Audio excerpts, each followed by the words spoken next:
Comenzamos con nuestro guía acerca de el texto La libertad de Juan José Sanguinetti, publicado en la Enciclopedia en Línea Filosófica. Vamos a comenzar con la definición de libertad, escrita en Nociones Preliminares, que es la capacidad humana de realizar actos que dependen principalmente de una decisión personal. Esto significa que cuando hablamos de este tipo de actos que son libres, estamos identificando que hay un sujeto que es causa u origen de esos actos. Es decir, que estos actos no se explican ni por instinto ni por leyes físicas o biológicas, sino que siguen otra dinámica. Y la dinámica es que el origen es un sujeto. Entonces podemos decir justamente, yo he causado esto, cuando nuestra acción tiene origen en nosotros, ¿no? Yo hemos causado esta cosa concreta. Y, por ejemplo, podemos delegar equivocadamente esta responsabilidad o creer que la delegamos cuando le echamos la culpa de nuestras acciones a nuestro cerebro, a las hormonas, a las condiciones culturales, etcétera.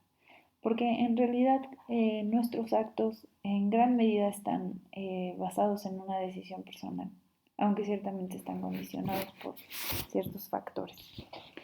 La cuestión aquí de la educación es que precisamente porque hablamos de responsabilidad en la acción, en la acción del yo, este es el punto principal de la educación. Es decir, tenemos que hacer personas responsables, dueños de su propia vida. Que no estén, digámoslo así, que no haya un 80% de condiciones, de efectos o de influencia de condiciones en sus acciones, sino que sea más que nada una decisión personal. Y que sea entonces que ellos puedan decir, esta es mi vida, esta es la vida que yo he hecho. Y me reconozco responsable y me gusta, la amo. Esto es algo que debemos de procurar como profesores. Ahora, precisamente una cuestión que surge a partir de decir que depende de una decisión personal es que la acción libre, decidida, depende de un acto interior que se llama querer. Pero aquí el querer no hay que entenderlo como un capricho, como algo que no tiene ningún son ni ton, sino como algo que surge del yo, surge de manera consciente. Es decir, que digamos así que, por ejemplo, si ha surgido una acción, por ejemplo, el hecho de que la luz esté prendida, esto ha sido porque yo lo he querido así, pero no porque se me ha antojado prender la luz, ¿no? A mediodía, cuando no sirve de nada, porque no tiene motivo, sino porque yo he querido ver cuando no se puede ver, cuando las condiciones no me lo permiten, por ejemplo, cuando es de noche o cuando no, las ventanas están cerradas. Es decir, yo lo he querido así, yo he dispuesto la realidad para que esto me lo permita, ¿no? Entonces vemos que aquí el querer se entiende en términos de propósito. Y justamente aquí surge que la libertad, en la medida en la que va queriendo, entonces va determinando, se va determinando. Podemos decir, en realidad la persona va autodeterminándose, ¿no? Lo cual es interesante porque justamente la libertad se entiende en términos de ir haciendo mi vida concretamente, no en términos de pura posibilidad, sino una posibilidad que se va concretizando. Esto es a lo que se le llama volición o acto voluntario, al hecho de determinar, ¿no? Y esto, digamos así, que difiere un poco de la forma de actuar de los animales, por ejemplo, que también desean, también quieren cosas, pero lo quieren en términos más sensibles, ¿no? Más de instinto.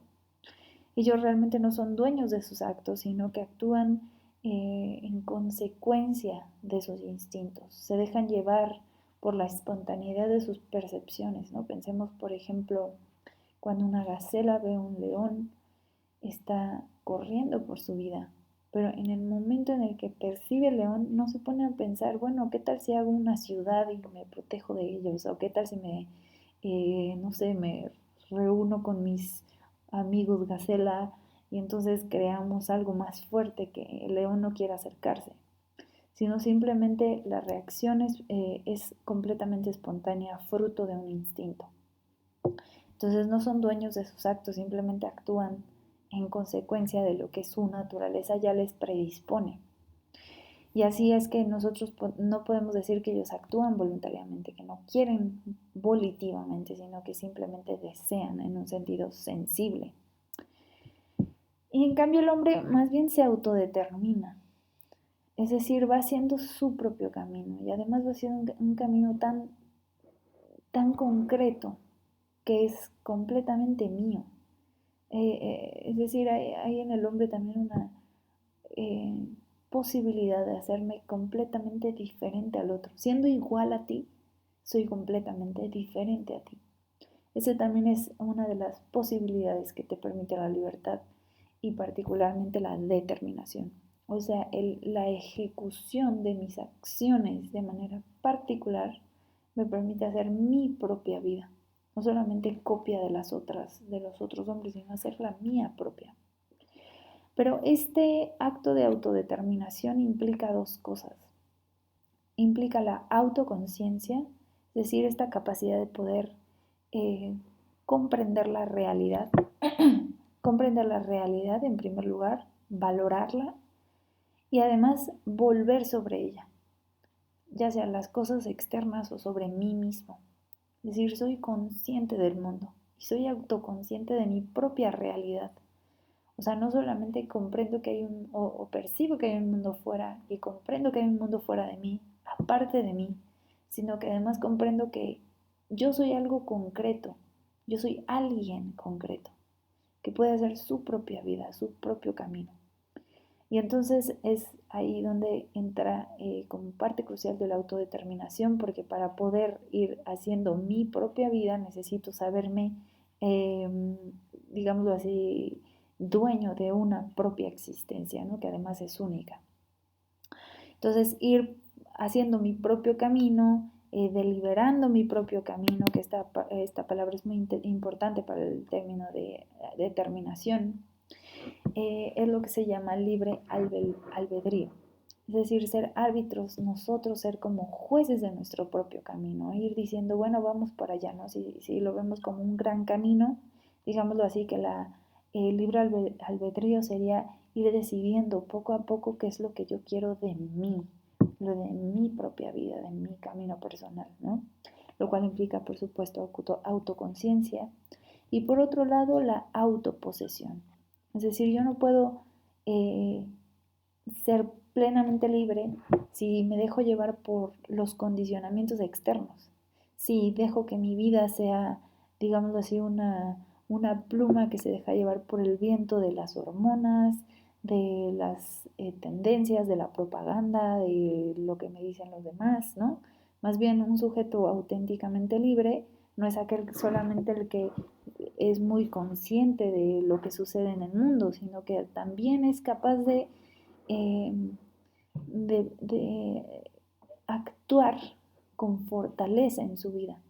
Es decir, que no se deja llevar por lo que sucede, sino que además tiene una fuerza de voluntad para realizar con propia iniciativa lo que quiere de su vida. Y así es como se puede comprender justamente la libertad en términos generales. Y volviendo un poco nada más al tema de la deliberación, que será muy importante más adelante, la deliberación justamente implica un aspecto intelectual y esto es bien interesante, ¿no? Aquí ya con la sola conciencia o la autoconciencia ya nos hablaba de algo intelectual, pero aunque en este texto se está hablando propiamente de la libertad, siempre hay una relación intrínseca con la inteligencia. Las dos capacidades del hombre que son específicas del hombre y que surgen de su propia naturaleza son justamente estas, ¿no? La capacidad de comprender la realidad, que es la inteligencia, y la capacidad de realizar actos voluntarios, que es la libertad. Pero resulta que están completamente de la mano estas dos capacidades, es decir, no podemos comprender profundamente la libertad si no comprendemos profundamente lo que es la inteligencia. Pues la inteligencia la libertad para ser propiamente libre necesita la consideración, el volver sobre sí mismo, el comprender la realidad, el comprender las opciones que tengo, de tal forma que yo pueda con eso decidir una de las opciones que he valorado ya con mi inteligencia. Digamos que si yo tuviera que elegir, por ejemplo, si yo me diera cuenta en mi realidad que yo tengo sed, ¿no? Que estoy necesitado de algún líquido, este es un primer momento de la decisión. Primero me tengo que dar cuenta, tengo que volver sobre mí misma. Este es el primer momento. El segundo momento es la deliberación. La deliberación es el punto en donde yo analizo mis opciones posibles. Es decir, me doy cuenta que tengo sed o que necesito agua, pero hay muchas opciones que puedo tomar, hay posibilidades de acción. Todas estas posibilidades se me presentan y mi inteligencia las analiza a partir de criterios de tipo de agua, tipo de necesidad, tipo de momento en el que me encuentro. Y a partir de eso surge el tercer momento, que ya es la decisión, ¿no? Bueno, de todas estas opciones decido agua simple. Pero digámoslo así que la libertad todavía no está en su culmen, porque su culmen es la ejecución. Ya que lo he decidido, ahora me falta realizarlo, o lo que se llama ejecución. Una vez que lo ejecuto, entonces digamos que así que el proceso de libertad ya está terminado, ¿no? Bueno, así es como nosotros podemos comprender, por eso la deliberación es tan importante y por eso aquí es tan importante también reconocer el lugar de la inteligencia como base de la libertad. Ahora bien, ya visto lo que es la libertad en general, vamos a ver las dimensiones y dinamismo de la libertad. Vamos a comenzar diciendo que los actos libres, o también entendidos como actos del hombre, son aquellos que surgen de este querer del que ya hablamos, de este querer que es volitivo, y se contrapone a los no voluntarios como la digestión, como el parpadear, como que te crezca el pelo, etcétera, ¿no? Todos estos actos más bien son actos que están en el hombre, que son parte de él, que son parte de sus condicionamientos, pero no son los que les llamamos actos libres, ¿no? Aquellos que más bien son producto del querer o producto de un sujeto libre. Y bueno, justo nos damos cuenta que hay muchos tipos de actos libres y además, pero bueno, podemos analizarlos respecto de su propia intención. Pero más adelante vamos a analizar esto. En primer lugar, lo que tenemos que identificar es que la libertad se entiende en primer término como una posibilidad de acción. Y esto es cierto, ¿no? Habíamos dicho ya, bueno, la libertad es una capacidad de realizar actos y justamente la capacidad de realizar actos nos presenta con posibilidad de acción. Habíamos dicho que los animales, por ejemplo, digamos, actúan de manera espontánea a sus percepciones, siguiendo un instinto, lo cual implica que básicamente tienen o una o muy pocas posibilidades de acción y actúan de manera inmediata, siguiendo su propia, digámoslo así, el sistema que ya traen impreso. Pero el hombre no tiene así, tiene que considerar sus opciones. Y resulta que además tiene muchas opciones, tiene posibilidad casi que infinita, ¿no? O cuasi infinita de acción, casi para todo, ¿no? Entonces, por eso es que normalmente identificamos libertad casi de manera inmediata como una condición de posibilidad. Tengo posible hacer todo. Y si bien esto no es equivocado, si se absolutiza, entonces se vuelve una percepción incompleta de la libertad, sino que errónea. Por un lado podemos verlo, y es algo muy importante, lo podemos ver como una desde la manera social y política, como que en una sociedad debe haber posibilidad de acción para todos. Es decir, reconocer lo que es cada uno y poderles facilitar que las acciones que quieran realizar las puedan realizar. Por ejemplo, que puedan tener cualquier partido político, que puedan comprar y vender lo que ellos quieran, que puedan creer en lo que quieran, y así podemos ir a muchos tipos de libertades que con el tiempo y con movimientos que además han costado mucho trabajo y esfuerzo, pues se han logrado, ¿no? En ciertas comunidades. Y esto es muy positivo porque realmente hay posibilidad de acción para las personas, pero estas posibilidades de acción por supuesto que tienen que ir de acuerdo a su propio ser. Ahora, el problema cuál es cuando nosotros absolutizamos el tema de posibilidad de acción y decimos siempre que pueda hacer más cosas es que soy más libre. Entre más cosas puedo hacer, más libre soy. Y esto no es del todo cierto. Aunque no es equivocado, es incompleto. Porque justamente hemos dicho que la libertad se trata de un determinarse, de ir haciendo mi propia vida, auténtica, única. Y esto implica que voy avanzando en el tiempo. Y lo cual significa también que tengo que renunciar a ciertas cosas, ¿no? Incluso, no sé, se puede entender mucho mejor con esta frase que es elegir es renunciar, porque justamente voy determinándome hacia acá y entonces tengo que renunciar a estas cosas. Por ejemplo, si yo elijo ir a la izquierda, estoy eh, renunciando a la derecha, ¿no? Es una renuncia implícita en mi acción, pero que es una acción determinante. Me estoy determinando hacia acá y ni modo, tengo que decir no a esto. Porque para ser congruente con mi determinación, yo tengo que decidir que el otro lado no. No es así. Pero entonces absolutizar esta cuestión es lo que nos puede llevar a una concepción equivocada de la libertad, ¿no? Como el que siempre tenga la posibilidad delante. Y eso, digámoslo así, puede llevar también a la indecisión, a la falta de determinación, etcétera, ¿no? Es como decir, un ejemplo, ¿no? La persona que está en todo, pero realmente no está en nada.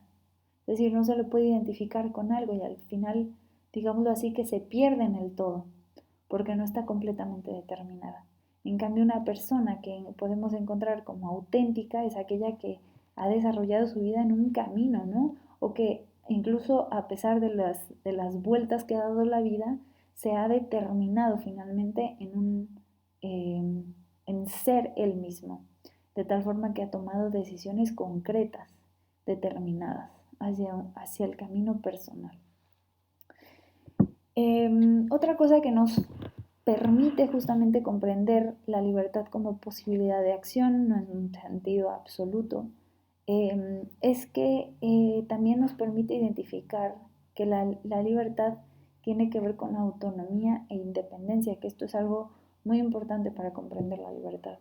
Es decir, realmente en la medida en la que yo no dependo de otras cosas, como habíamos dicho, de las condiciones exteriores, pues en realidad puedo decir que esta vida es mía, ¿no? Y esto lo podemos contraponer con la esclavitud. En la esclavitud nosotros decimos, de hecho, el esclavo realmente pertenece a otro porque obedece todo lo que el otro dice, pero nunca él es dueño de su propia vida.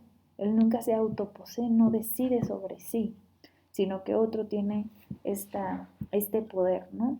Entonces justamente la libertad se entiende como una condición de posibilidad, no de manera absoluta, pero sí que nos permite una independencia de las condiciones o de las personas externas, ¿no?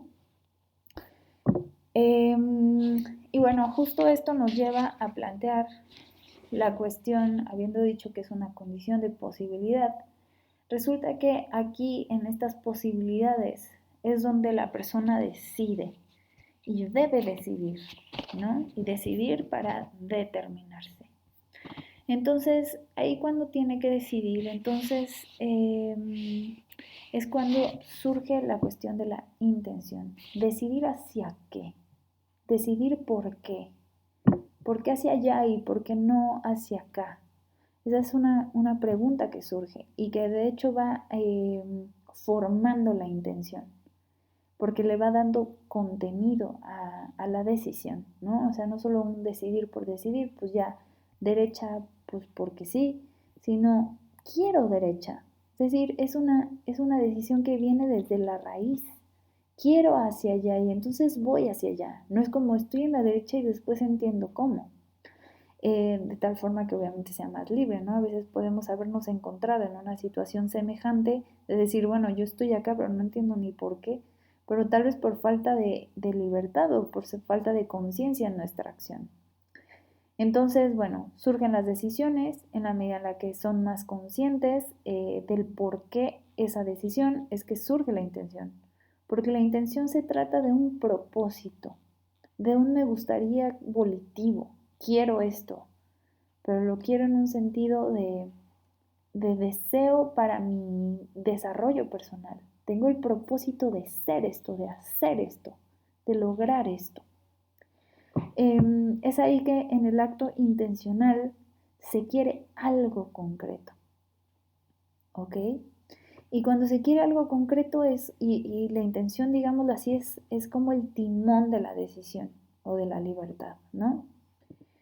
Pero resulta que en si lo vemos como un barco, pues queremos llegar, o más bien, sí, bueno, va hacia allá, ¿no? La intención nos va dirigiendo hacia la isla a la que queremos ir, porque decimos, yo quiero algo, y ese algo es la isla a la que queremos llegar. Pero ese algo concreto justamente implica un objeto, ¿no? Que es aquello que quiero. Entonces, por ejemplo, si yo digo, quiero ir a Roma, o quiero realizar un viaje a Roma, entonces estoy diciendo, yo quiero realizar este viaje o quiero realizar esta acción, yo quiero algo que me lleva a este objeto. Y este algo en esta oración concreta es Roma, ¿no? Entonces yo tengo una acción y un objeto, ¿no? Es decir, tengo la intención de realizar algo que me lleve a algo. Y si habíamos hablado del barco, ¿no? La intención es el timón y la isla es Roma. Pero resulta que para llegar a Roma yo necesito hacer ciertas cosas en el medio, ¿no? Tal vez necesito dinero, tal vez necesito tiempo, tal vez necesito organizar, no sé dónde dejo mis hijos o dónde, qué voy a hacer en ese fin de semana, cómo voy a lograr hacer que me den tanto tiempo de vacaciones, etcétera, ¿no? Es decir, hay ciertos medios para que yo pueda lograr ese fin, ¿ok? O si yo estuviera en mi barquito, bueno, tal vez tengo que pasar por varias islas o llenarme de comida para tantos meses, o sea, tengo que planear. Y este planear implica que hay medios que tengo que lograr antes de cumplir ese objetivo, ¿cierto? Tal vez en este caso sea pues que tengo que aprender el idioma o que tengo que ahorrar o lo que sea, ¿no? Y estos medios intermedios son los que finalmente me van a dejar lograr mi objetivo principal, que será llegar a Roma, o al menos el que parece mi objetivo principal. Y todos los medios intermedios tienen que ser coherentes con este objetivo, ¿ok? Ahora resulta que, de hecho, el amar el fin o el quererlo realmente, quererlo como en un sentido profundo, de estar convencido del valor de esta acción y de este objeto, es lo que hace que, eh, digámoslo así, los medios tengan más sentido. Y esto es algo por lo que Juan José Sanguinetti dice que en realidad los medios los puede determinar o los puede calcular una máquina, pero el amor a los fines, esta convicción por los fines, es algo que solamente sucede en las personas. Y es que bueno, el amor a los fines justamente se trata de un querer volitivo, ¿no? Y es algo que las máquinas pues no tienen porque son simplemente pues máquinas que siguen ciertas determinaciones que alguien más les ha dado, pero no tienen esta originalidad o espontaneidad que tiene la voluntad humana, ¿no? Ahora bien, el fin principal, por ejemplo, en este caso, el querer ir a Roma, querido, puede ser a su vez un medio para otra cosa. Por ejemplo, dice, si nosotros le preguntamos a la persona, ¿por qué quieres ir a Roma? Puede decir, no, pues porque quiero ir a estudiar o porque quiero ir a conocer los museos. Es decir, puede ser fines terminales o quiero ir a Roma porque pues, Roma es hermoso.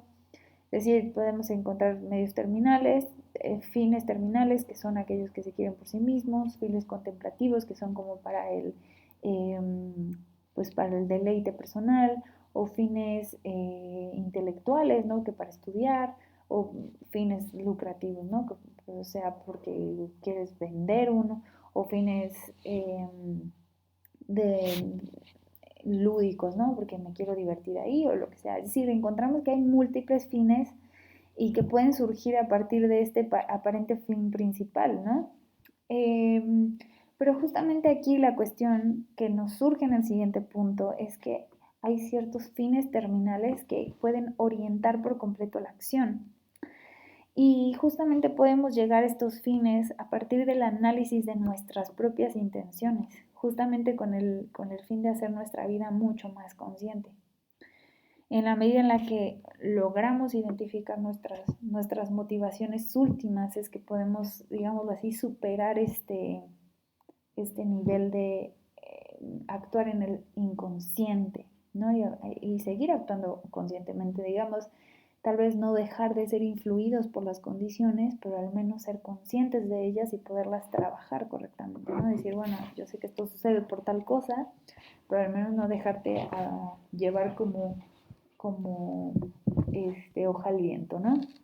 Entonces, bueno, lo ideal es identificar nuestros fines terminales, es decir, identificar cuáles son las cosas que buscamos por sí mismas y que muchas veces son fines principales que orientan nuestras acciones. Eh, Tal vez justamente a veces esos bienes terminales no son el sentido último de nuestra vida. Y está bien, la cuestión es que hay que identificarlos. De hecho, algo que es bien importante es que los bienes terminales son amados, mientras que los medios no. Es decir, amamos el fin en sí mismo. Por ejemplo, podemos pensar en un ejemplo que no se trata de un bien terminal necesariamente, pero que se puede entender como analogía, ¿no? Es decir, por ejemplo, yo quiero estar más fuerte, ¿no? Ese es mi fin. Y entonces, ¿cuál es mi medio? Pues ir al gimnasio y levantar pesas, ¿no? Y tal vez el medio no lo amo en sí mismo, incluso a veces podemos no encontrarle sentido, pero como amamos el fin en sí mismo, que es el estar fuerte, entonces seguimos realizando la acción por medio del hábito, ¿no? De tal forma que se va logrando ese fin que se quiere, aunque los medios a veces no son los que se aman.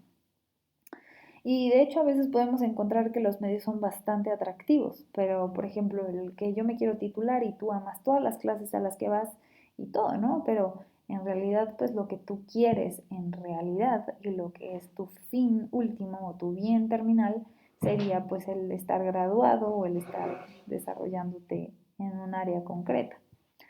Entonces, bueno, ¿qué pasa aquí? Que nosotros encontramos que de hecho eh, los medios a veces no son amados y quieren llegar a un bien terminal. Por lo tanto, necesitan motivación, ¿ok? De tal forma que esos medios se vayan haciendo, aunque el bien terminal, digamos, todavía no esté cerca, ¿no? Por ejemplo, en este barco en el que estábamos hablando, tal vez faltan 3 meses de viaje y estar en ese viaje implica un montón de cosas que son muy difíciles. Entonces, justamente lo que tenemos que hacer es identificar las razones y los motivos para poder, digamos, aguantar ese camino. Entonces, justo, ¿por qué cosas se motiva la decisión? Por cosas que amamos, o sea, por un amor en sí mismo, por este bien terminal, y por razones que conecten algún acto o medio con ese amor. Dice, por ejemplo, cuando compramos un regalo porque sabemos que le gustará a nuestro amigo, la razón de comprarlo es porque se sabe que le va a gustar al amigo. Y el motivo es la amistad por esa persona a la que queremos bien. El motivo entonces es, digamos, lo principal y las razones están en función de los motivos, ¿no? Aquí, por ejemplo, el fin terminal sería el motivo, o sea, aquella cosa que da sentido a nuestra acción o a nuestras acciones continuas de día a día. Y las razones serían aquellos pequeños actos que están haciéndose poco a poco para llegar a ese bien terminal. Es decir, lo que pasa con las razones son que nos conectan con el fin. O sea, el medio se conecta con el fin a través de las razones. Ese es el punto, ¿no? O las razones nos llevan al motivo. Esto para decir que en realidad nosotros tenemos que encontrarnos motivados, pero no una motivación de hoy me levanté con muchas ganas y estoy súper emocionado hoy y tengo mucho espíritu positivo, sino decir, a ver, yo tengo un bien terminal y este bien terminal motiva cada acción que hago, de tal forma que hay razón de ser en cada una de mis acciones. Otra vez volviendo al del ejercicio, ¿no? Es decir, hacerme fuerte, ese es mi bien terminal, ese es mi motivo. ¿Por qué me levanto cada día? ¿Por qué razón me levanto cada día? Y voy al gimnasio aunque me cueste, aunque no me quiera levantar, aunque hace frío, aunque cueste mucho, pues porque tengo una motivación que me hace llegar a ese bien terminal. Entonces, así es como funciona la libertad o la decisión para dar, digamos, darse el coraje, ¿no? Ahora, justamente los bienes terminales son atraídos por la inteligencia. Y otra vez volvemos al tema de inteligencia. La cuestión aquí es que justamente cuando decimos, bueno, la motivación y todo eso, pero ¿cómo llego a eso? O sea, ¿cómo puedo yo identificar un bien terminal? Es decir, esto no es algo de extraterrestre, sino que todas las personas tenemos la capacidad de descubrir cuál es el valor de las cosas. Y esto lo tenemos por medio de la inteligencia. La voluntad trabaja en consecuencia, digámoslo así, o va de la mano con ello. Porque cuando, digamos, habíamos dicho, la inteligencia se trata de una comprensión de la realidad. En primer lugar, comprendo mi realidad, pero más bien, primero percibimos la realidad por los sentidos y después la inteligencia comprende lo que los sentidos han percibido y así también percibe su valor, el valor de cada cosa. Por eso aquí dice, la captación de lo valioso de esos bienes es un acto perceptivo intelectual. Es decir, al comprender lo que son las cosas, también voy asimilando qué valor tienen en el mundo, qué sentido tienen en el mundo.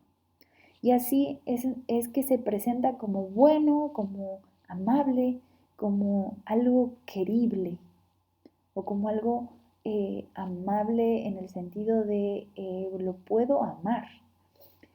Y esta captación, por supuesto que no es una decisión en sí, apenas estamos captando el valor de algo, ¿no?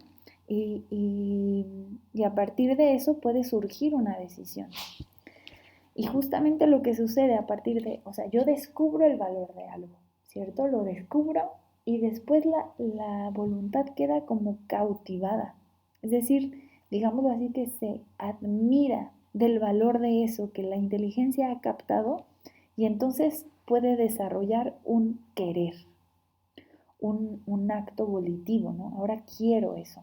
Por eso el amor siempre es inteligente y la inteligencia siempre va unida al amor porque en el fondo la inteligencia presenta valor a algo y la voluntad directamente se queda cautivada o no. Digamos que pasa como en la película de Aladdin, ¿no? Cuando Abu ve ese diamante hermoso y queda cautivado, o sea, la inteligencia capta su valor, aquí suponiendo que Abu es una persona y no es un animal, porque pues, te lo presentan así, pero es Abu con su inteligencia descubre el valor de, de esta joya, y su voluntad se queda completamente admirada, cautivada, de tal forma que lo que quiere es cogerlo, ¿cierto? Es decir, va directo a ello, lo quiere tomar porque parece querible y se le presenta completamente atractivo. Entonces va y lo quiere tomar, ¿no? Y de ahí todas las consecuencias de sus actos, pero, pero en el fondo esto es lo que pasa, es decir, la inteligencia capta el valor, capta lo admirable, lo querible, y la voluntad queda cautivada y entonces puede desarrollar un querer, ¿no? Y entonces, a partir de ahí es que a partir de que la voluntad se cautiva por el valor que ha mostrado la inteligencia, entonces las decisiones se van formando, ¿no? O esta motivación, este motivo va apareciendo, ¿no? Ahora quiero eso porque he descubierto el valor de esto. Entonces, justamente aquí vemos que es muy claro que, por ejemplo, en la maestría o en nuestra decisión de vida, ¿no? Ya sea que nos vayamos a casar o que decidimos una vocación religiosa, ¿no?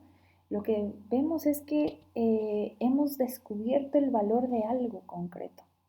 En el matrimonio hemos descubierto el valor de alguien concreto, que es pues la persona con la que vamos a pasar el resto de nuestra vida. Y en la vida religiosa lo mismo. Si hemos descubierto el valor de alguien concreto, que nos pide algo concreto. Y entonces, de ahí, y también, por supuesto, también significa toda nuestra vida en ello, pero hemos descubierto el valor de tal forma que además nuestra voluntad como que se ve inclinada a ello, ¿no? Y aquí es importante, descubrimos la relación entre inteligencia y voluntad, ¿no? Y por eso es que podemos incluso decir, en realidad, la voluntad hace lo que quiere o lo que le importa, porque la inteligencia va descubriendo el valor de las cosas. ¿Qué pasa? Que muchas veces tenemos comprensiones muy limitadas de la realidad. Entonces, lo que queremos o lo que nos admira es algo muy pobre de la realidad. Y necesitamos ampliar nuestro conocimiento para que aquello que queramos realmente sea lo más querible y no nos quedemos con aquellas cosas que atraen a la inteligencia, atraen a la voluntad, pero realmente no es lo más querible en sí mismo.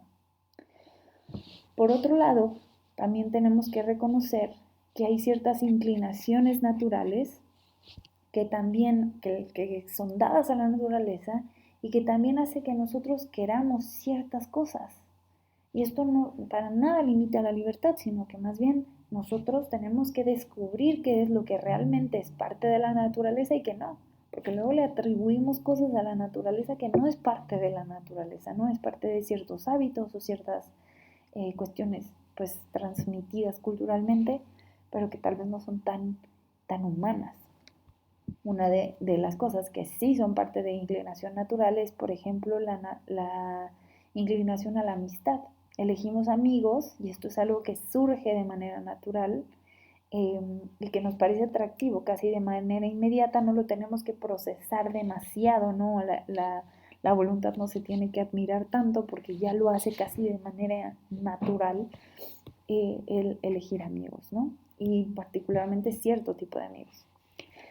Entonces, bueno, ¿qué pasa? Los bienes terminales que ya están dados o recibidos, la persona los tiene que preservar, los tiene que defender y los tiene que desarrollar también, porque si está dado, sí, pero todavía no está desarrollado. Entonces, pues hay que cuidarlo, ¿no? Por ejemplo, la salud, por ejemplo, la amistad, por ejemplo, la inteligencia, ¿no? Y bueno, así más. Entonces, bueno, ¿qué pasa? Vamos a ver cómo el proceso libre de enraizamiento en lo amado. Una persona, ya dijimos, capta lo bueno, capta el valor y luego se complace en ello, ¿no? Y esta captación evoluciona por grados.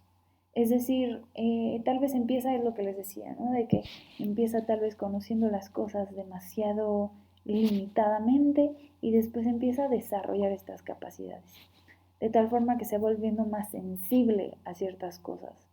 Nosotros lo podemos identificar muy bien, o sea, cuando nosotros, por ejemplo, empieza un niño a hablar el idioma español, empieza no entendiendo nada, no entiende nada. Y después empieza a entender una que otra palabra. Y después también lo empieza a hablar. Y después empieza a pronunciar mal unas, bien otras. Y después empieza a volver más y más. Es decir, vamos viendo cómo hay un desarrollo de esta capacidad, ¿cierto? Ya, que ya está dada, porque tiene la capacidad por naturaleza de expresarse. Y de expresarse lingüísticamente, ¿no? Pero, de hecho, lo va haciendo gradualmente. Y después de hecho ya puede comprender y escuchar e incluso entender diferentes tipos de tonos y diferentes tipos de volúmenes y así.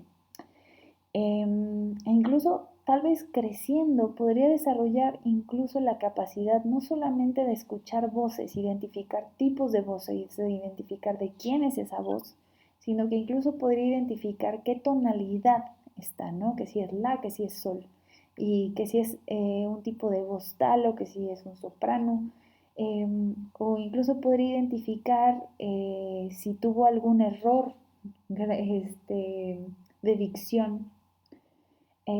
Esto lo puede desarrollar porque se vuelve más sensible a esto en la medida en lo que lo va desarrollando, ¿no? ¿Qué pasa cuando, o qué pasó en nuestra formación cuando nos metimos a la educación como vocación, ¿no? Y que empezamos a estudiar sobre eso. Bueno, tal vez al principio no sabíamos tanto, de repente no identificábamos qué era esto de, no, pues qué es educar y qué es formar y cuál es la diferencia y qué es el educador. Y sí, al principio los conceptos nos parecían demasiado diferentes, demasiado abstractos, ¿no? Y después ya te vas metiendo en el tema y te vas volviendo más sensible a esto, vas desarrollando una sensibilidad especial. Es decir, claramente se nos fue dada una capacidad de inteligencia, pero la vamos desarrollando por grados, particularmente la vamos determinando en lo que nos interesa, en lo que amamos. Y entonces eso nos va permitiendo mayor libertad, ¿no? Pero el punto es volvernos sensibles en aquellas cosas que nos permiten.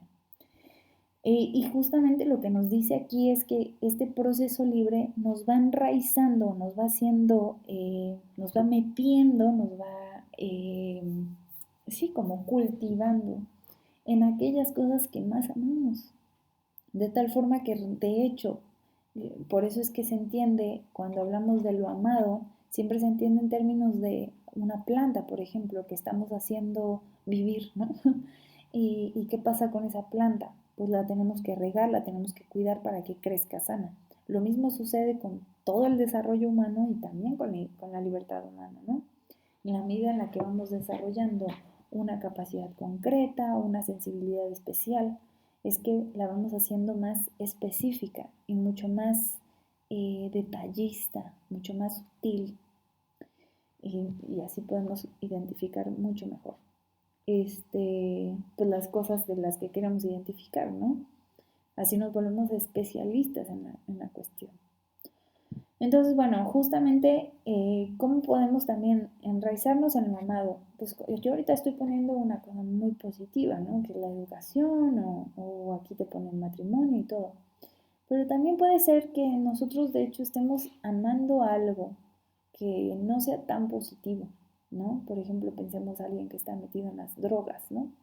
Está amando algo completamente que no le permite un desarrollo profundo,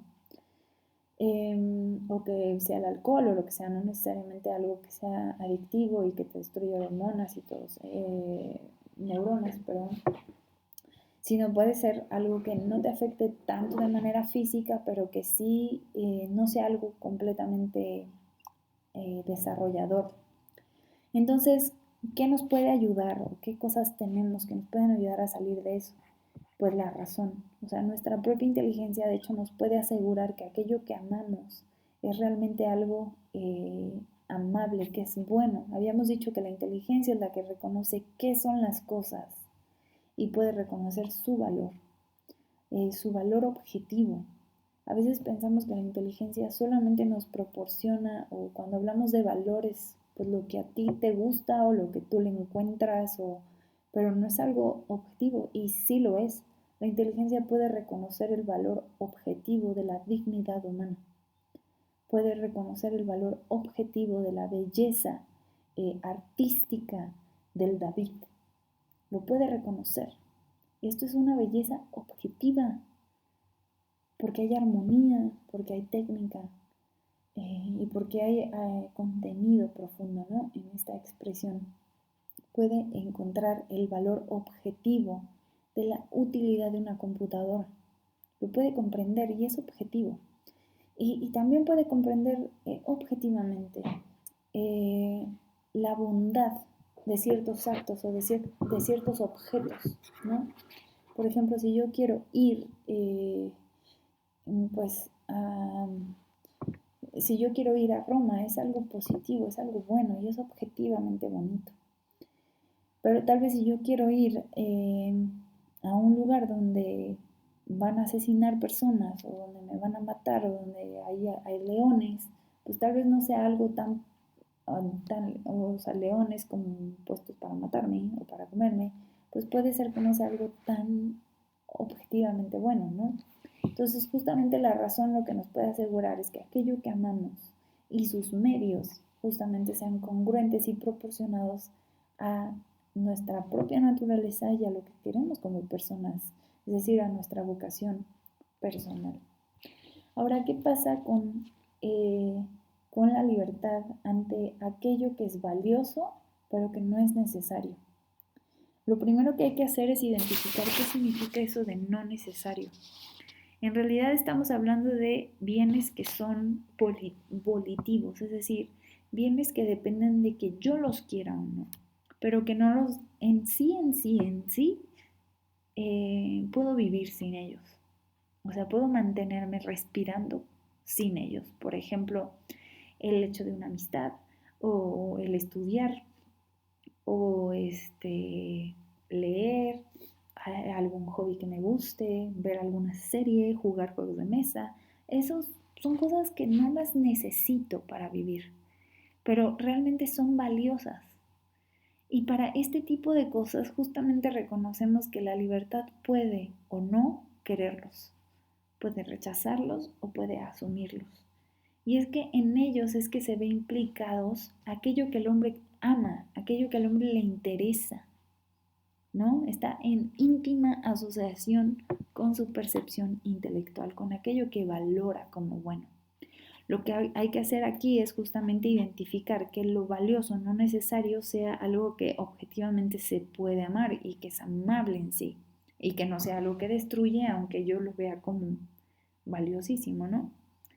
Es decir, por ejemplo, si una persona mira a una piedra, literal una piedra de la montaña, como algo valioso, como así, y por ejemplo que lo ponga a venta y que diga esto cuesta 2 millones de dólares, uno dice, pues oye amigo, a ver, piénsale más, ¿no? Porque esto realmente no es amable, ¿no? Esto no cuesta, esto no tiene valor, no tiene el valor que dices, claro que tiene valor, pero no tiene el valor que dices, ¿no? Entonces, lo que sería reconsiderar o hacerle reconsiderar, porque esto ya sería pues hasta patológico, ¿no? Decir, creo que te estás equivocando en su valor. Pero, por ejemplo, si alguien dice la amistad y la valora como tal y la cuida, pues entonces estamos diciendo es un valor, es algo valioso, no necesario, pero que pues sí es considerado objetivamente como algo que es amable, ¿cierto? Aunque obviamente no se va a vender, porque si no ya tergiversaría su valor en sí. Por otro lado tenemos las cosas valiosas que son necesarias. Estas tienen que ver, por ejemplo, con inclinaciones antropológicas, ¿no?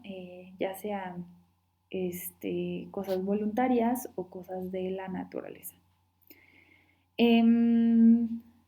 Y justamente aquí nos damos cuenta que en estos bienes que son dados, también encontramos cosas que de hecho nos favorecen, ¿no? Por ejemplo, el pensar que hay ciertos ambientes de la vida que, que son base de condicionamientos físicos, por ejemplo, el hambre, el lugar donde dormir, la ropa, ¿no?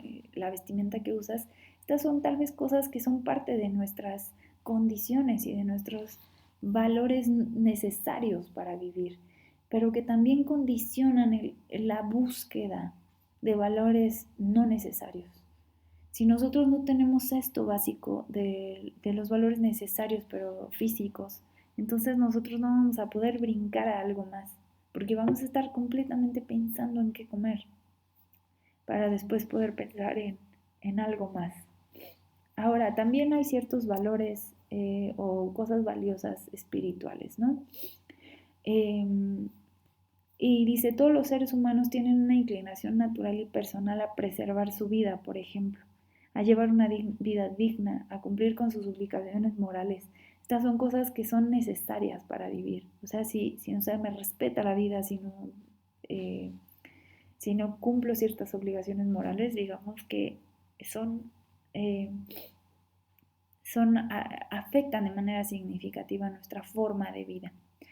Entonces, tenemos que también aprender a vivir con esto y a ubicar que esto es necesario, tal cual por eso se llama necesario, para poder vivir. Y entre esas cosas están pues, los valores fundamentales de la persona que tienen que ver con aspectos espirituales del ser. No solamente se trata de cosas afectivas o solo cosas físicas. Ahora también resulta que la libertad tiene esta capacidad de decir, ¿sabes qué? Hay cosas que no tienen valor, que no son tan valiosas. Y entonces yo no las quiero. Y esto también es parte de la libertad.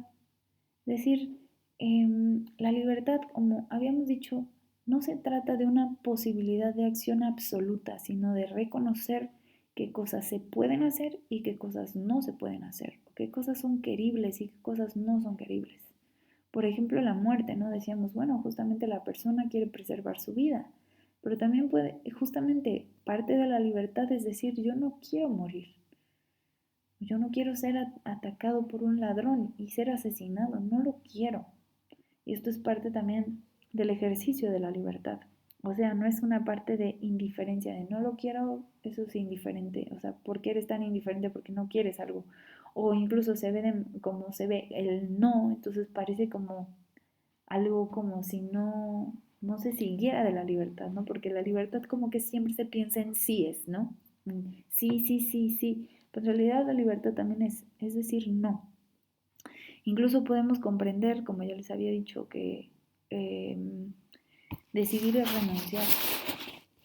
Es también decir, yo no quiero esto, si yo estoy a favor de preservar mi vida, entonces yo también estoy en ese preservar la vida, en esa decisión, en ese querer, está implicado un no voy a matarme, no voy a hacer cosas que pongan en peligro mi vida, etcétera, ¿no? O lo que decía, ¿no? Si no voy a la derecha, entonces eso implica también un no querer la izquierda. O incluso, viéndolo desde otra perspectiva, decir, bueno, si yo he decidido que no quiero, por ejemplo, estudiar química, pues entonces esa es una parte de mi decisión, ¿no? Entonces mi camino va a estar dirigido a otra parte, pero ahí no. Y a veces justamente nuestra libertad empieza diciendo qué cosas no queremos. O el ejercicio de nuestra voluntad empieza, yo no quiero ser así, yo no quiero estudiar esto, yo no quiero tal. De tal forma que vamos delimitando. Ahora después eso se puede ir aperturando, ¿no? Decir, bueno, a ver, tal vez al principio decía que no, pero igual y sí, porque lo había considerado mal o cosas así, ¿no? Pero en el fondo es decir, el no querer también es parte de la libertad y del ejercicio de la libertad. Una cosa más que nos puede ayudar a comprender la libertad es que justamente descubrimos que siendo tan fundamental como lo es para descubrir al hombre, descubrimos también que no es que no es infalible, es decir, que se puede equivocar y que podemos de hecho comprender mal las cosas, valorar mal las cosas y equivocarnos al decidir en consecuencia, o incluso valorar bien las cosas y aún así decidir mal, ¿no? Ya sea por engaño, por debilidad, por seducción, por exceso no suficientemente ponderado, etc. Pero siempre podemos rectificar. Por eso es la importancia de la vida consciente, de la deliberación. Cuando nosotros tal vez ya deliberamos hace tiempo, ¿no? Acerca de ciertos actos y de repente decimos, espera un momento, esto como que está trayendo consecuencias no tan positivas. Puedo volver a deliberar y decir, estaba equivocado, no era por aquí. Tengo que cambiar mi camino porque esto me está llevando a aspectos que no son tan positivos. Y justamente eso nos lleva a tener hábitos. Hábitos que eso implica virtudes, ¿no? Las virtudes son hábitos buenos. Entonces, ¿qué tengo que hacer? Pues tengo que hacer hábitos intelectuales y morales, o sea, fortalecer así. Si fueran músculos, diríamos, bueno, pues tengo que dejar que mis músculos intelectuales aguanten pesas de 200 kilos, o que mis músculos morales lo mismo. ¿Y qué tengo que hacer? Pues subir las pesas de la intelectualidad, subir las pesas de la moralidad. Si no lo hago, estos van a estar así, enclenques. Les va a faltar crecimiento, fortaleza. Entonces, ¿qué tengo que hacer? Pues desarrollarlas. ¿Para qué? ¿Para qué me sirve? Dices, ay no, pero si yo no me dedico a algo intelectual, yo no soy profesor de, no importa. Yo no soy un escritor, no necesito esto. Yo no soy un padrecito, yo no necesito la moralidad. No, pues claro que la necesitas. ¿Por qué? Porque necesitas hacer tu propia vida personal y asegurar que además las decisiones que has tomado pues realmente se estén yendo por el buen camino y eso depende de ti, de tus capacidades intelectuales, de tu desarrollo intelectual y de tu desarrollo moral. Y de hecho eso depende sobre todo porque en realidad cuando nosotros tenemos los hábitos intelectuales y morales, entonces significa que nuestras decisiones las estamos tomando con cuidado, con empeño. Estamos siendo responsables, estamos respondiendo adecuadamente a lo que se nos pide, a lo que cada momento nos pide. Por eso es que es tan importante desarrollar los hábitos cuando estamos hablando de libertad. Es decir, el hábito no es un tema superficial en el tema de la libertad, es fundamental. Y por lo tanto, como se trata de libertad y la libertad, digamos, está conectada completamente con la educación, entonces también es un tema fundamental de la educación. Este siguiente punto trata algo acerca de Dios y nos está diciendo que si Dios es el ser más libre, entonces digamos, y además estamos entendiendo la libertad como una cuestión puramente humana o como entendemos a la libertad en el hombre, entonces decimos, claro, o sea, lo que sucede es que le estamos atribuyendo las cualidades del hombre a Dios. Esto significa esa palabra. Y decimos, claro, si nosotros podemos elegir entre el bien y el mal, entonces Dios es eso, pero en un grado máximo. Y pues no, en realidad lo que hace Dios es elegir siempre el bien. Digámoslo así, que Dios tiene todas sus capacidades al máximo. Entonces, digámoslo así, que no está enclenque en la moralidad y no elige el mal porque no le interesa el mal. No le interesa. Por lo tanto, no lo hace. No, digámoslo así, para Dios no hay seducciones. Para Dios simplemente hay bien, porque es lo que más le interesa, lo que más quiere y lo que más hace. Se regocija con eso. Por lo tanto, por ejemplo, cuando pensamos en personas que están en el cielo, en realidad lo que hacen es siempre decidir el bien, porque ya no pueden decidir algo malo, ya están completamente, digámoslo así, que Dios les da de sus músculos y entonces las personas pueden seguir queriendo el bien, ¿no? Eso es lo que se entiende y por eso podemos entender con mayor razón la libertad como esta búsqueda del bien y como este restringir el elegir cosas malas, ¿no? Y bueno, entonces ya con esto y entendiendo justamente esta dirección hacia el bien, es que también podemos comprender que justamente la libertad se trata de algo espiritual. Y como espiritual, entonces no se puede entender en términos de causalidad física o causalidad biológica. Porque como ya sabemos y como la propia experiencia de la moralidad y de la libertad nos expresa, es que todas las acciones, ya sea convivir con alguien que queremos, ya sea compartir nuestra vida con alguien, ya sea, pues no sé, como contemplar algún bien, todas estas cuestiones son cosas espirituales, es decir, no son elementos físicos cuantificables, sino que escapan de esta realidad física en cierta medida, ¿no? Aunque tienen una expresión física, en realidad tienen un origen espiritual, un origen no físico, y por lo tanto no se pueden reducir a una causa física. Y bueno, justamente habiendo visto esto y retomando que la libertad es infalible, podemos decir que incluso los actos decisorios son muy imperfectos, ¿no?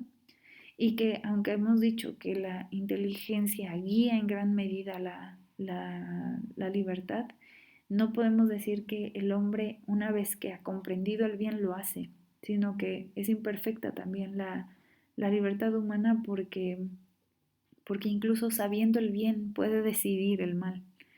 Esa también es parte de la posibilidad de acción, ¿no? Incluso si nosotros dijéramos en un orden humano que siempre puede elegir el bien, entonces, digámoslo así, tal vez careceríamos un poco de libertad, ¿no? Por la forma de ser del hombre, que tiene un conocimiento limitado y por lo tanto su libertad también es limitada, ¿no? Y su libertad también implica hacer el mal porque su conocimiento es limitado. En el caso de Dios, como habíamos dicho, como su conocimiento o bueno, su capacidad intelectual está a su máxima extensión, pues comprende completamente todo y lo comprende bien y además siempre quiere el bien. Entonces aquí no hay ninguna dificultad. En el caso del hombre, pues sí, ¿no? Y justamente lo que nos damos cuenta es que las decisiones surgen de condiciones mismas que eh, ponen cierto contexto, cierta plataforma o cierto contexto de inicio para la libertad humana de cada hombre, ¿no? Y lo que les hace, por ejemplo, comprender a veces cosas equivocadas o tener hábitos o inclinaciones hacia ciertas acciones, ¿no? Y esto es algo que identificamos. Entonces, justamente estas situaciones que sirven como plataforma para la toma de decisiones son, digamos, influyen de manera significativa la acción de cada hombre y se pueden entender como externos o internos. Los factores o los influjos externos son lecturas, propagandas, discursos, conversaciones, invitaciones personales, redes sociales, órdenes, sugerencias, etc. Todas estas cosas que lo que hacen es pueden afectar o influir tal vez nuestras decisiones, nuestras ideas y por lo tanto nuestras decisiones porque afectan a la sensibilidad de cada uno, a nuestra situación concreta. Tal vez, por ejemplo, vemos un comercial y lo estamos viendo 5 personas y 2 lloran y 3 así como, pues no sé qué quiso decir. O sí, pero pues no me llegó, porque tal vez a esas 2 personas que se pusieron a llegar tienen una situación concreta, que ese comercial les dijo algo, digamos, les llegó de manera afectiva, ¿no? Entonces, estos influjos exteriores, o tal vez seguimos a alguien en redes sociales que nos dice algo de manera significativa y le damos like a todo y entonces se refuerzan ciertos pensamientos o ciertas eh, sí, orígenes de conductas, ¿no? Y esto por los influjos exteriores. Estas son circunstancias que afectan, pero que no determinan nuestras acciones, mucho menos si hacemos nuestras acciones conscientes. Pero ciertamente si no lo hacemos conscientes, digámoslo así, vamos a vivir por los demás. Y bueno, los influjos interiores, bueno, en este caso de vamos a vivir por los demás, nos va a pasar como a Eutidemo, ¿no? Que en el fondo decía, no soy dueño de mi vida, soy un esclavo, ¿no? Nos puede suceder así. Y recordemos que Eutidemo se va triste porque no ha decidido ser dueño de sí, sino que se ha ido con la arrogancia que significaba, o con el dolor del orgullo, y no se ha ido con la sorpresa de encontrar toda la posibilidad de acción que tiene frente a él. Bueno, en el segundo caso, otro influjo interior es justamente esto, ¿no? Todas las propias convicciones, las propias inclinaciones, los estados de ánimo, la capacidad reflexiva, crítica, etcétera, que surge precisamente de una serie de contexto, una plataforma en la que tal vez he nacido, se me ha reforzado, escuela, amigos, tal, que me hacen formar una convicción específica, una capacidad reflexiva, una sensibilidad estética, intelectual, etcétera, ¿no?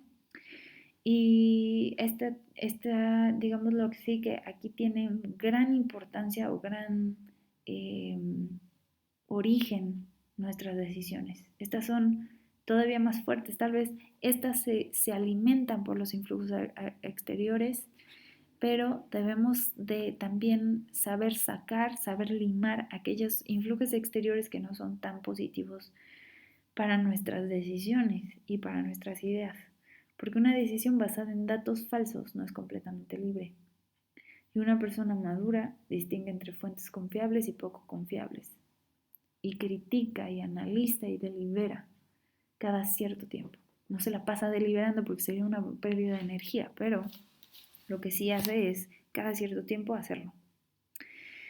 Justo algunas dificultades de la libertad que se nos presentan a partir de estas cuestiones es que pues hay obstáculos ya sea materiales o tal vez así que está alguien en una cárcel, o también falta de reflexión, falta de empatía, falta de armonía entre el nivel racional y el emotivo, desconocimiento del aspecto emotivo de nuestro ser, eh, no sabe cómo cambiar, alguna adicción. Estas son situaciones que debemos considerar a la hora de pensar la libertad, ¿no? Y no hay que pensar solamente que se trata de algo de falta de motivación, falta de pensar, falta de reflexión. Sí, pero hay que pensar al hombre en su contexto específico para comprender por qué es que hace falta cierta capacidad o por qué no se puede desarrollar esa capacidad. Esto también es algo que el maestro se tiene que fijar, ¿no? Es decir, no, tú deberías de hacer tal y tal porque en la medida en la que lo comprendas lo logras. Pues sí, pero tal vez falta motivación en la persona porque tiene algunos obstáculos específicos que le impiden desarrollar capacidad de reflexión, capacidad de iniciativa, tal vez porque cree que no vale, porque no tiene recursos, o porque definitivamente está pensando en cómo gana dinero, o que su papá lo va a sacar de la escuela porque ya no hay cómo pagarla. Es decir, realmente hay algunas dificultades materiales, morales, intelectuales que pueden dificultarlo, y nosotros hay que identificar cuáles son para poder hacer pues más efectiva la educación, ¿no? Y bueno, justamente ya para terminar es el punto, hacer más consciente la vida, que las decisiones sean conscientes. Y ciertamente aquí nos plantea que hay muchas cosas que hacemos impulsivamente, que detrás de ciertas motivaciones hay cosas inconscientes de las que todavía no captamos o no nos cae la cuenta de por qué lo hacemos. Pero en la medida en la que nos hacemos conscientes de por qué, de los motivos, de las razones, vamos de razón a razón hasta llegar al motivo, y descubrir quiénes somos, qué estamos buscando, y tal vez rectificar, decir, híjole, yo estaba buscando algo tan malo, pero ya no lo quiero hacer más. Esto es parte también del desarrollo de la libertad, ¿no? Entonces, hacer más consciente nuestra vida. En la medida de lo posible, ¿no? Porque justamente no todas nuestras operaciones intelectuales son resultado de decisiones, ¿no? Y tampoco significa que esto no sea libre. Y tampoco significa que todo lo vamos a lograr en conciencia 100%, pero al menos hacer un gran esfuerzo de que nuestras acciones sean cada vez menos influencia externa, mucho más conocimiento objetivo, racional, y que esté dirigido al bien y que vaya de acuerdo a nuestra naturaleza. Y en la medida de lo posible lograr que aquello que estamos haciendo día a día realmente nos haga crecer en libertad, que nos haga, ¿y cómo lo vamos a identificar? Pues que cada día sea yo más, yo mismo, que eso que estoy haciendo hoy sea cada vez más yo mismo. Y eso amplía nuestra libertad. Pero no solamente es como, pues sí, cada día estoy haciendo más. Es decir, el mismo hecho de ir al trabajo es un hábito. Y es un hábito intelectual, tal vez muchas veces moral. Tal vez el conocimiento no es un paper, ¿no? Académico, pero es algo intelectual porque implica utilizar el razonamiento, el análisis o la explicación, la argumentación. Y esto es una virtud intelectual que debo desarrollar cada vez más para darme mejor a entender, para comprender mejor yo y explicar mejor, etcétera, ¿no? Y las cuestiones morales, uy, ni se digan, ¿no? Así pues suceden todo el tiempo, que ser amable, que traer alegría, etcétera, ¿no? Es decir, realmente estas dos nos hacen que aquello que estamos viviendo se acorde a lo que queremos ser. Por eso es importante que nosotros desarrollemos las virtudes para crecer la libertad, ¿no? Como habíamos dicho, de tal forma que nuestros músculos de la inteligencia y la voluntad nos permitan cada vez más ser más fuertes para lograr ser aquellas personas que queremos ser.